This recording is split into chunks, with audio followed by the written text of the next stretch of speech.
Well, hello and welcome to the Mindset Mentor. I'm Tania Kolar, helping you cultivate a life you love. Coming up on today's show, we're going to hear from an environmentalist who is really going to help to save the planet, essentially, because when we do small change, it leads to a big impact. So today, Simar Bedi is joining me. He is the founder of Soul Recycling. And this is so interesting, taking a very archaic system of, landfills, as we certainly know today, and revitalizing that to recycle and to repurpose waste. It's really interesting to hear the technology and how far we've come in terms of being able to recycle and to repurpose plastics and metal. And as they say, one person's garbage is another person's gold. Well, we're going to talk about that gold right here on the Mindset Mentor on Saga 960. So, how about we just jump into the conversation and say hello to Simar? It is so great having you here on the Mindset Mentor today, Simar. Thank you, Tanya. I love the introduction, but I'm excited as well. Well, this is really cool because, landfills have been around forever. I discussed a little bit earlier about, the archaic model that they have. And so you have now spearheaded this company that is making a huge impact, which has some great sustainability, but also impact for the future and certainly for, helping, the problem, one of our biggest challenges right now is climate change. So I'd love to sort of dig in and delve into, first of all, how did you come up with the idea of recycling that you have? And then, let's go into a little bit of the technology and how you've been able to achieve something that has eluded us for so long. So how I started the company was basically my father owned a printing company and he had tons and tons of paper waste from the cuttings and things like that. And we were throwing it all in the garbage and I had to figure out this as an environmentalist, like this is not the right way of doing it. And everything going into an archaic system, like you said, of digging a hole in the ground and hopefully it goes away out of sight, out of mind. It just didn't seem right to me. So from there, I found a company, an installation company that would take the paper and actually pay us for the paper as a commodity. And then boom, the light bulb came on, and I said, hey, if I could do it for my dad's company, why can't I do it for other companies? And then from paper, we went into plastics, metals, e-waste, and the list goes on and on. And now basically we're at a point of everything can be recycled, right? That's incredible because recycling certainly is a problem. There's impact. So to be able to start with that, I love the concept of you saw this need, and you said I was an environmentalist. So even at a young age, I think you're just this like natural environmentalist from the get-go where you saw, hey, wait a second, we're wasting so much paper, and this could be useful for someone or something. And then to go on from there and to see the next steps and to the next materials, I think is really indicative of a growth mindset. So when we look at our options, we have a fixed mindset and we have a growth mindset, right? A fixed mindset is, we can't change it. This is the way that it is, and that's it. When you have the growth mindset, it is about how can you move beyond where you are? How can you envision possibilities and limitless possibilities? And so I think that's phenomenal. So I want to right off the bat, acknowledge you for having that growth mindset and spearheading an initiative that is certainly impacting Canada, and hopefully uh, bigger on a global scale. Because everybody has waste. There's waste, daily. How much waste are we talking? How do you know what the average sort of consumption is that is created in the landfills today that you're now trying to, redirect, so to speak? Yeah. If you want to take it to a consumer point where each person, like you and I, we dispose of about 6 pounds of waste each day, Ooh, six right? So pounds. 6 pounds of waste, right? We're a disposable economy, right? And that's how everything's disposable. Your plastic bags, your cups, your shavers, you name it, right? Everything now is about convenience, out of sight, out of mind. And I love the fact that that you said, yeah, the growth mindset. we have to question the status quo, right? And we have to change the status quo, and that's what we're doing. And it's a difficult task, but like you said, if you take it small steps by small steps and one item by one item, like the paper to plastics, there's a solution for everything, and that's what we're figuring out now. And we have a solution for a lot of things that are going to landfill. So we're questioning that status right now. Yeah, well, if you think about 6 pounds of waste per person a day, that's an awful lot of waste that would be, contributing to the buildup of the landfills. So I think this is so essential and timely to have technology that can, somehow minimize or even in some cases eliminate, that substance that we have, through the buildup. Pretty incredible technology. So it's my understanding, at Simmer, and please, share the technology if you will. But it's my understanding that you can literally turn garbage into reusable sand. Is that correct? Yeah, close, close. So it's a type of fuel. It's called RDF, but yes, it does look like sand. It does look like sand. So currently, 80% of landfills are filled with recyclable waste, which is a commodity and worth money. And so we target that first as a recycling company, and then the 20% left, like your medical waste, your hazardous waste, things that cannot be recycled due to the contamination.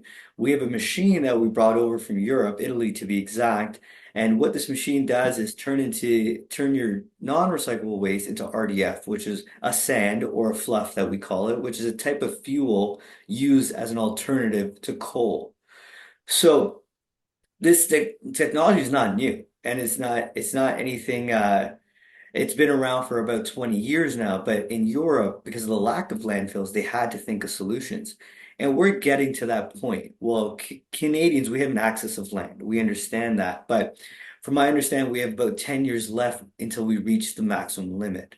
So I don't know why that we're not getting louder about this problem, but there's a reason I'm doing this. And that's one of the reasons saying, hey, we're going to have a real big issue here if we don't come up with some solutions. And as a privately held company, we're bringing the solutions now and see what we could do. My God, I love this so much. And yes, we are absolutely having a great conversation to get the word out there. And you're talking about how 80% of the material in the landfills are recyclable. So it just, makes me question, well, why has it not been done before? How have we let it get to this point? 80%, that's a huge number. There's a lot of recycling ability there. And yet we're using beautiful land as a landfill. So it's kind of counterintuitive to, a healthy planet. So why hasn't anybody done this before, Simmer? That's a good question. It's actually a complex answer, but let's put it in a nutshell. Where a lot of business, like a lot of major business, like these waste businesses, rely on landfills to operate. And we're employing thousands, maybe millions of people in the waste management industry to manage landfills and to keep the garbage flowing to landfills. So there's a lot of fear there to innovate, right? There's in innovation, there is fear, and there is just like anything like with AI where people are losing potentially going to lose their jobs because of AI, right? It kind of goes into that type of sphere, so to speak, and that's why there's been such a um, hurdle to really push recycling then rather than using a landfill. Yeah, I hear what you're saying, and it kind of makes sense where, the radar goes off a little bit and the fear kicks in of people feeling like they're going to be obsolete and not needed. But we can look at it from the flip side of, what about all the jobs that are being created through the recycling process or from the jobs that are created from having to use the materials in various ways, whether that's through building or, anything really. So I think we have to always dig a little bit deeper than surface. And one thing that I think is certain is that we have to push through the limits of what is and to imagine the possibilities of what can be achieved nothing extraordinary ever happens in a comfort zone. And if we all lived in a comfort zone, we wouldn't have the technology that we have, the advancements that we have. I mean, even simple things like, light that we've all become accustomed to now, right? So there is that progression because as humans, we're always progressing. And I think that we have to also be on board with that change. And oftentimes people resist change because it's a human thing, right? We don't like change. But if we really start to look at our lives and even, history, we will see that change is such an incredible force to be reckoned with. Change is where, all the possibility and the growth really happens and transformation happens. And having an alternate to landfills today and eliminating the space that we're using and the waste of the natural resources, I think it's really imperative. And that is definitely progress that needs to be implemented right away, and progress that we can, also monitor and see how else can we improve this. We don't want to ever rest on our laurels in life, right? So same thing with business. How can a business be socially responsible, socially aware? So thinking of the sustainability of the planet. Simar, I know that you're a dad of two, and has that crossed your mind? So you were a young child working in your family's printing company, consciously aware of the waste of paper usage, and repurposing that. So how does your being a dad sort of reflect and inspire you to move forward? Yeah, the reason I'm working for this change so hard is because I think of them, right? I think of their world, and I think of the ways that how we're poisoning our waters through these landfills because of, as you know, if you dig deep enough, you eventually hit water, and the water goes into our rivers and then into our drinking water. So we're poisoning ourselves with microplastics and things like that. And of course, my children come to mind, right? Selfishly, but unselfishly, it's a worldwide issue, right? So. Of course, I keep them in mind, and that's the reason I get up. And I also want them to be proud of what I'm doing, right? And that goes a long way with everything that I have to put forward here. So yeah, like we can, with right now, I'd say in the whole grand scheme of things, we're a small waste management recycling company, right? But if we're trying to grow, do we need to grow? No, I'm comfortably as is, where is, right? But I want this to be an impact Canada to North America wide because we're doing things wrong, right? So now it's become more of a passion for me and it goes back to again to my two boys to say, hey, my dad made a change and I have the opportunity to do so. So why not spearhead it and really go after it? And yeah, that's where we stand. I love that. There is certainly a detrimental impact through excess landfill, right? So landfills, of course, are necessary. I'm not saying that we can't have landfills. We need them, right? We absolutely need them. We've got, a lot of waste. As you said, we have like, each person has about 6 pounds of waste per day. So I think it's also important to look at, what can we do to be more aware and conscious of the waste, and how can we repurpose some of that, through maybe composting at home, taking some initiatives so that we can also help the planet in that way. But if you think about it, right, so all these landfills, they're there, necessary, but at the same time, we have the gases and the vapors, the methane, they're producing the carbon dioxide, the water weight vapors, and those traces of oxygen, nitrogen, hydrogen, non-methane organic compounds. So these gases, can all everything combined, contributes to climate change. And I think that it's so important to see, what kind of impact we can have.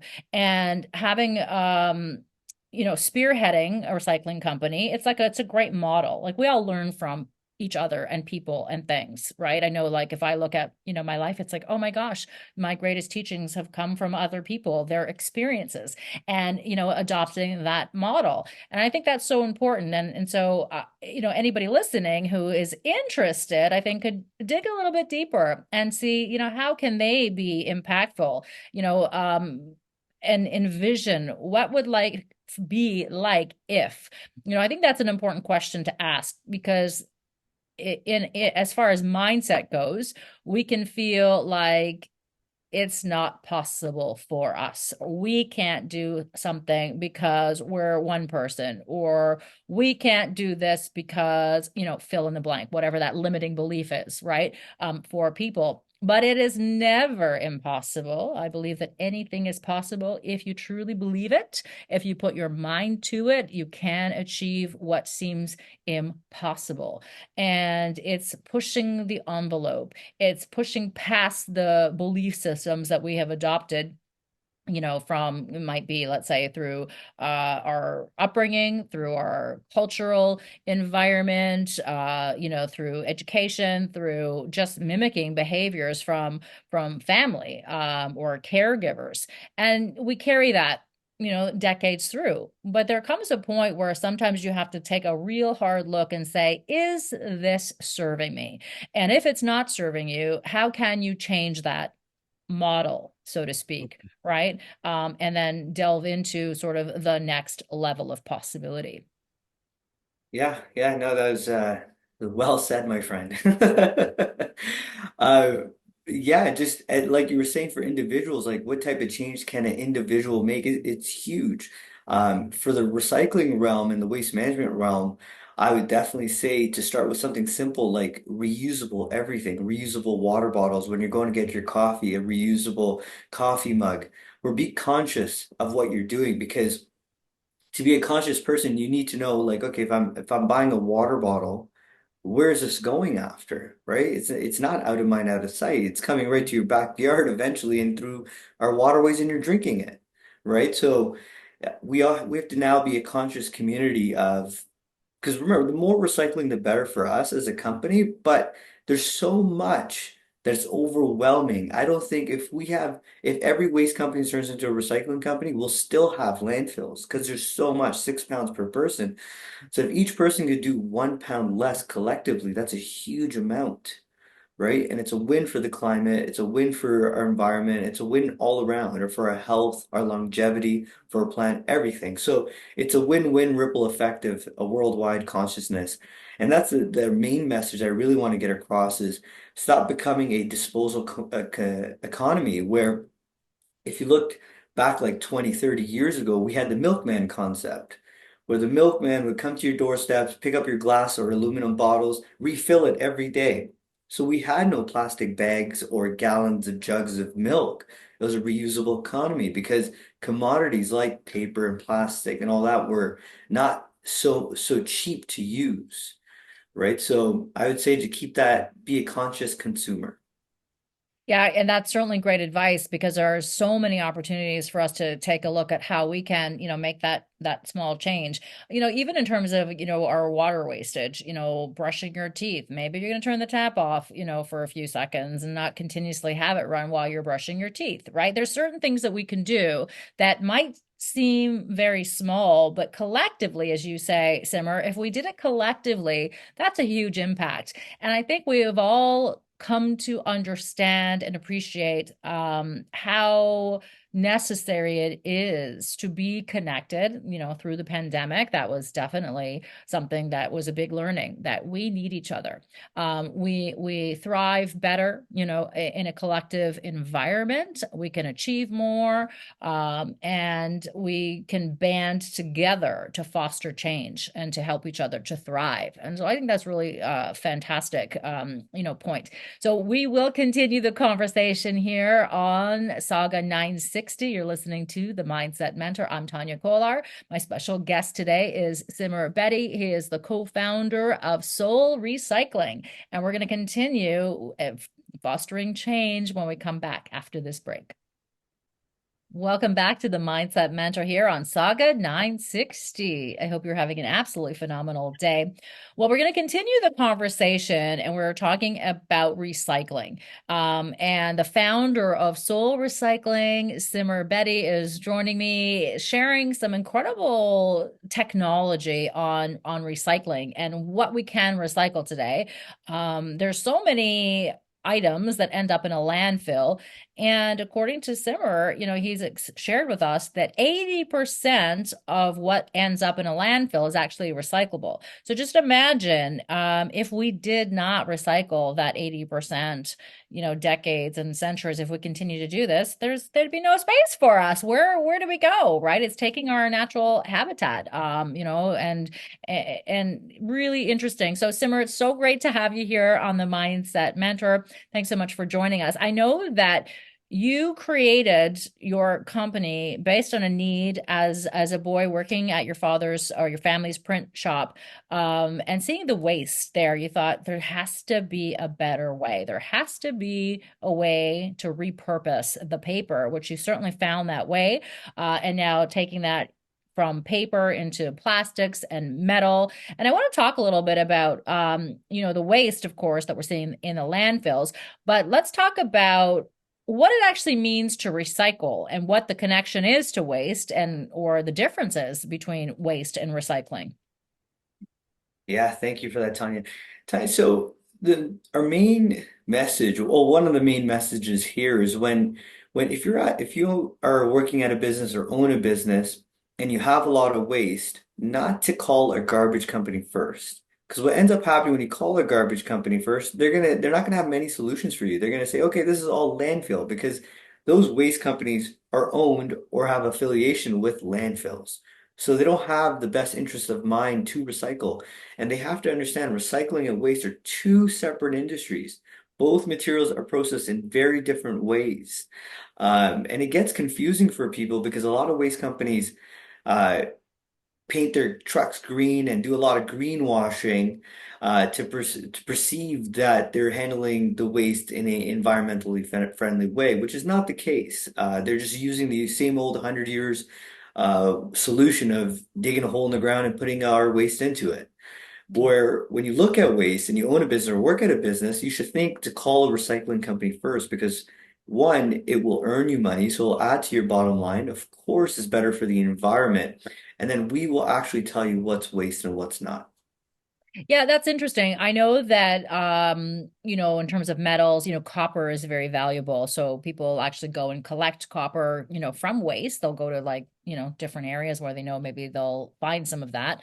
And then they go in and they cash that and they get dollars for that. And some people just don't understand the value of what their waste actually is or what it contains. So if somebody would like to get a little bit more information or would like to reach out and to have that recycling picked up, how do they do that, Simmer? They can visit our website. That would be the best way, www.solrecycling.com. So it's www.solrecycling.com. And then that's the best way to contact us from there. And we would then give you the best options available. Yeah, I like that. That's interesting. So my father was an electrician, and there were motors. I remember my father like literally stripping different motors, and then he'd have literally like a bin where the copper would get deposited into that bin, and then he would go and recycle that. At some plant or whatever you call it, and then get cash for that. And that's when I sort of understand the value of copper, because there's a lot of copper obviously around. So I thought that was really interesting. So it would obviously go beyond copper and what the value is to recycling. So plastics are obviously very difficult or sometimes impossible to recycle, from my understanding. Maybe that's not true. But so what are the advancements like for plastic? Because we've wasted a lot. We've used a lot, let's say, of plastic that ends up in the landfills and is not repurposed. And I know there are some technologies, I've seen, luggage made out of recycled water bottles. So let's talk a little bit about what can be recycled and how can it be repurposed. Yeah, you're absolutely right, Tanya. Plastic's one of the most complex things to recycle. One, there's so many types of plastics. You have 1 to 7 plastics, and all 1 to 7 plastics have different ingredients within them. So it's unlike metal, where metal, copper is copper, aluminum's aluminum, steel is steel, and they're all endlessly recyclable. where plastic is not. You have 1 to 7, and basically 1 to 3 are very easily recycled until they turn to 4 to 7. When you reach the 4 to 7 range of recycles, and we're talking about the little triangle underneath like your water bottle that would say a number underneath it. A water bottle is typically number 7 PET or PTEEP.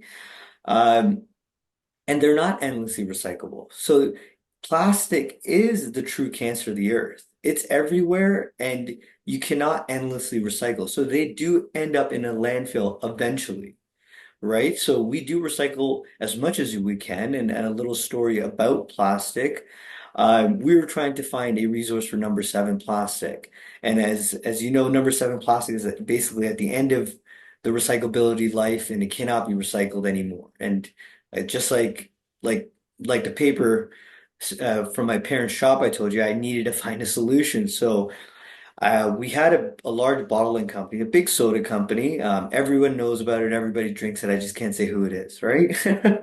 We know who So, you're talking about. Yeah. yeah, and they're one of our major clients, and they proposed this. They said, "Hey, we have this problem where our bottles are a different type of cap. The bottle itself is a different type of plastic, and then on top of all that, there's a label and there's glue. So we've been trying to recycle this forever, and we cannot." And they were a business that wanted to become environmentally friendly, so they partnered up with us to find a solution. So we went into the labs for R&D to see how can we find a solution. We traveled the world, we asked. We found contacts in Dubai where they were willing to take 100 containers of PET bottled, mixed, however, with the caps, labels, everything. And what they did was they used it as an additive for asphalt. And yeah, and it worked out really well for them because they made the asphalt more heat resistant because in Dubai, as you know, it gets very hot. And so now the roads are more durable because of the PET. And we liked that end source because we knew that road's going to be there for a minimum of 20 years, right? It's not going to go into landfill. And hopefully, after those 20 years of the road's life, maybe more, at that time, we might have a solution for that type of road as well. Right. So that was a big win in the plastic realm of things. But overall, yes, it's very complex to handle plastic. And I would say use glass or aluminum when buying anything like water bottles. You buy the aluminum one or the glass one instead, because both Mhm. are endlessly recyclable. Yeah, that's really interesting. So, yeah, I was just thinking about plastic bags, right? And I always thought, okay, so they have now, you can pay to buy your bags or you bring your bags, little canvas bag or paper bag, whatever, material you're using. And I always thought, well, are we actually saving, the planet? Because what happens when you don't remember to bring your bags, then you buy another one or two or three or four or five and we keep on buying the canvas or other material type bags. So in the end, are we actually really saving? What do you think? It's a hard question to answer. Are we to some extent I would have to say yes, right? Because now you could go to the grocery store and people are coming with their own reusable bag because they don't want to buy that 5 cent bag.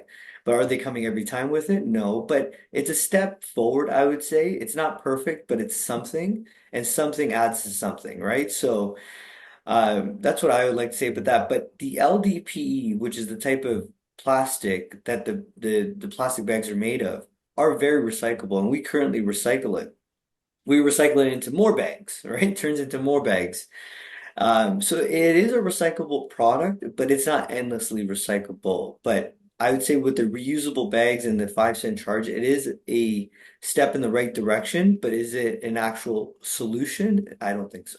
Yeah, interesting. Okay. So, I mean, that kind of puts it into perspective because I always wondered, okay, well, how reusable are those the bags that we bring, the reusable bags, like how recyclable are those too, right? So you kind of have to look at it, all the materials, I think, collectively together and see what makes sense. And obviously it's the history of use and how people are using that. If you forget your bags all the time and you're buying new bags and then there's like you have 50 of them, then that's just a little bit excess, right? But I think that if we're also responsible and pay attention to that, then at the end goal, there will be some sort of, minimization in waste and the benefit to recycling. That's right. That's right. Just like the plastic straws as well. Now they're fiber based, right? Is that going to make a huge change? Probably not, but is it a step in the right direction? Yes. Yeah, and I've seen the metal straws as Yeah. well, right? If people like to drink from a straw all the time, then they can get the metal ones. So there's always alternatives. There's always ways to look at things and to create new possibility, right? And I think it's so important just to realize that, hey, like let's look into this, explore. I think being curious and exploring is a sort of a gift, right, to humanity. Yes, yes. And back to the shopping again here. So when you're at a grocery store and you're picking up something that's packaged, you want to look for packaging that's made out of recyclable waste, right? The only way that recycling will work is when the common consumer is picking up items made out of recycling, because that sends a message back to the manufacturer that, hey, we got to start buying more recyclable material to make our packaging out of, right? And I always pick up like you'd see these water bottles that are kind of green in color, and it says, "Oh, this is made out of 100% recycled PET bottles." You want to pick that up because then that revs up the recycling system, and what it does, it raises the commodity pricing, so it basically incentivizes the businesses to buy more recyclables. Yeah, for sure. So, I'm just thinking about those green bottles. I purchased many of those. And so can you explain the process just in case somebody might be thinking then, well, if it's recycled, they might fear it a little bit. Like, is it sanitary? Is it, can I drink from this? So can you explain the process a little bit? Yeah, to the point of sanitation, it's essentially the same thing. So recycling is the actual term, I would say it's urban mining, right? From your general waste. Instead of getting the petroleum from the ground to make plastic, you're reusing the petroleum that's already been mined, but out of your garbage. You're mining it out of your garbage. So it's urban mining. So it's essentially the same product. So there's no fear in am I drinking garbage? No, no, no. You're not contaminating yourself. It's the same type of raw material. You're just reverse engineering it to reuse it again. Oh, that's interesting. Thank you, for explaining that. I didn't, fully understand that before. So that's actually, really, really interesting. There's companies I know that, have certainly benefited greatly. Big companies, I can't, mention the name either. But there is a company that I know has worked with charities to recycle some of their clothing, right? So that it doesn't end up in a landfill. And I'm talking about not even, used clothing. They had so much excess that costs money to store that it was easier for them to destroy it versus to, repurpose it that way. But they've collaborated with a different organization, and the organization was responsible for picking it up and, putting it to incredible use. And I think that companies that are in that situation where they have excess of anything that they need to get rid of because they don't want to incur the cost of storage can look at ways who could use it best. And there was another company that I know was destroying toys. Kids' toys. They were wooden toys that they destroyed. They were literally putting them in a wood chipper because it was too expensive to house them and to store to warehouse them. And it's heartbreaking to hear that because there's a need for that, and that could have been put to such great use. And subsequently, it was once people got wind of what was happening, but it's just a matter of sometimes asking, exploring. So anybody listening, I would encourage you to call Simar's company, Soul Recycling. Check out the website. What's the website again, Simar? Yeah, www.solrecycling.com. So it's SOL recycling.com. Yeah, please check it out because it's right there, right? We can make an impact sometimes far greater than what we realize. So it's worth just making the call, checking out a website and see what the options are. If you're in a company, maybe you want to start asking the questions and, well, what do they do with their excess and whatever that excess is, plastics, metal, cardboard, whatever that excess is. It's really important to find out, well, what's happening with that because as I mentioned earlier, and the expression that we hear, one person's garbage is another person's gold. We can really learn to mine, the good from something that someone has discarded and thinks that there's no more value to that. It's interesting. I saw something on, I think it was LinkedIn. It was just today, literally timely, post. It was repurposed cans. They were drinking cans, and they had, maybe there was, let's say, about 4 or 5 different colors. But they had hundreds of cans, and they created a wall, out of these cans. Like, and I thought, well, isn't that kind of cool? Like, what is that? I would never even think of that. People make art from, metals and plastics, and they're using their creativity, but also repurposing and recycling, which I think is very valuable. Oh, it is. Yeah, I love it. I love it. Our office is full of art that's made out of recyclables and garbage, essentially, and we love it. And some you can't even tell it's made out of that. Like, it looks like an actual showstopper, like type of thing, you know? But no, that's what we love that. We promote that, and then we see the value in that, right? Because one, it shows the common consumer that there's something that you could do with your waste, and two, it makes you aware of what you're doing, you know? It puts it into perspective, just like the 6 pound, the fact about the 6 pounds per waste per person. You can just multiply that in that little piece. We have a little piece in our office where it's a 6 pound figure made out of waste. And it's actually pretty big, and it's surprising that's how much waste a person makes a day. Yeah, I think we could all make a huge impact if we do become a little more aware and conscious of that. Little things. I know I had a water bottle that had been sitting out. I didn't see it there and it had been sitting out for days. So I didn't want to drink the water, but I thought, oh, okay, so I actually watered the plants with it. It's little things like that, Yeah. which we feel or might be insignificant, actually lead to huge impact. That's right. That's right. It's step by step, right? Step by step will change the world. And yeah, it just, we need to spread the awareness of recycling and stop thinking of garbage as waste as than a actual resource, because garbage is a resource. All the stuff that's in our garbage it came from our ground, basically, right? Either our trees, our oils in the ground, or everything's came from our earth. So we cannot depleting our wood and our forests and our waterways to then just keep consuming and throwing away eventually. Yeah, if we think of like science, like matter is neither created nor destroyed, right? It's That's right. just recycled, it's repurposed, and it turns into something else. Well, we're going to Yes. continue the conversation here on Saga 960. You're listening to the Mindset Mentor. I'm Tania Kolar, and coming up after this break, we will continue the conversation with my special guest today, Simar Bedi. He is the founder of a recycling company called Soul Recycling. Stay tuned after this.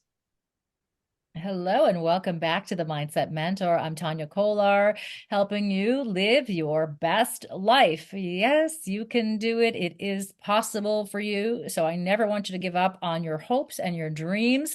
It's important for us to remember that we can achieve limitless possibilities. There is no limit. The only limit that we have is a limit that we put on ourselves through our mindset. So I really encourage you to foster a growth mindset. Our mind is like a plastic, right? And it's malleable. We can shape and build and create a life that we want, right? We've got all those neural networks, right? So we want to create those wonderful clusters because thoughts that fire together wire together.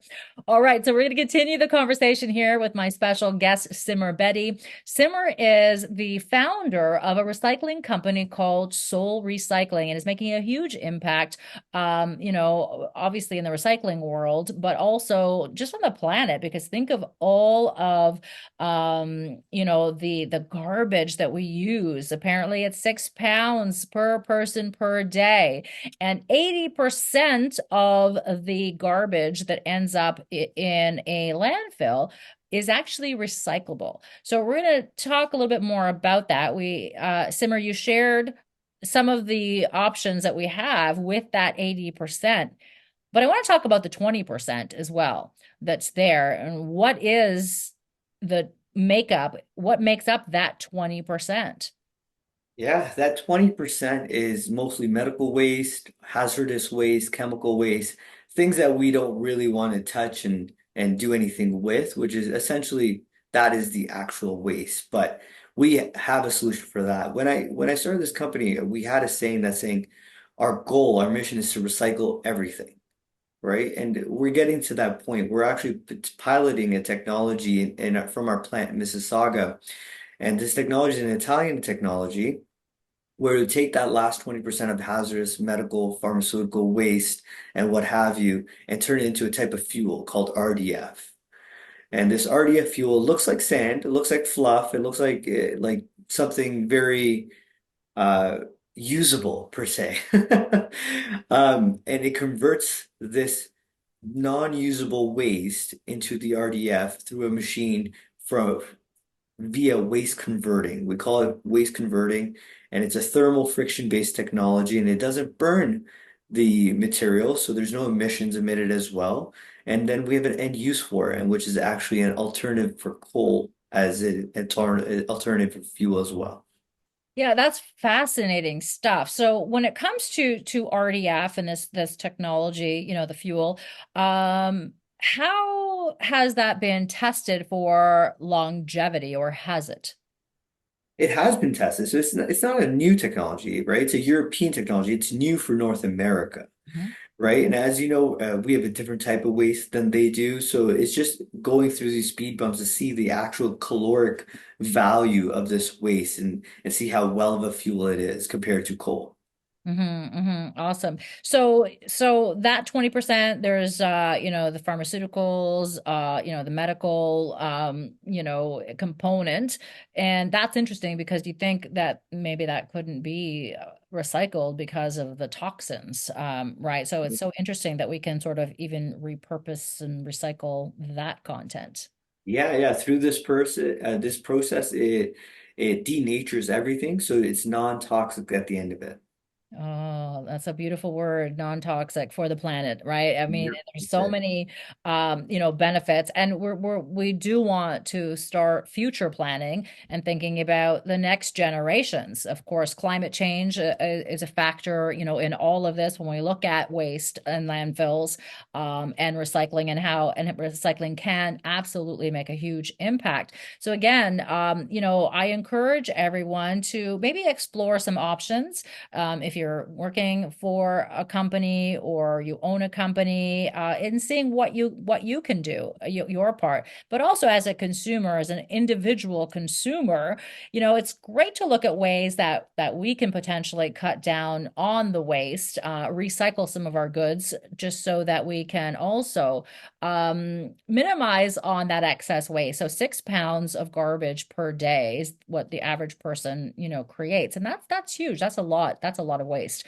If you think of 6 pounds, like I had no idea when you put that number out there to us, Simmer, like to me, that was shocking because that's, that's a lot. I mean, think about 6 pounds sitting in front of you, or holding 6 pounds every single day. And at the end of the week, and at the end of the month, and at the end of the year, and the end of the century, how much we can eliminate if we just do one small thing, right? It's like Atomic Habits, right? There's a great book called Habits by James Clear. He talks about the atomic micro things that we can do on a daily basis that will in turn really add up, so that we could experience the change that we would like to see. Sometimes we believe things are impossible, but it's important to take those small steps, one small action. In fact, when I work with my clients through coaching, you know, it's action, right? And it's you got to break it down into actionable steps so that, eating the elephant, right, doesn't seem, such a daunting task, right? How do you eat an elephant, right? It's one bite at a time. So it's the same thing. We want to action it so that it is doable, and so that our mind can also reward us. When we achieve that, we can continue and feel motivated to get to the next level and to the next step. So, Sibber, do you have any advice for consumers on how they can start looking at, their daily actions to make an impact on recycling and potentially cut down on the waste that ends up in landfills? Yeah. I would say definitely change your mindset of and be conscious of what you're consuming and disposing.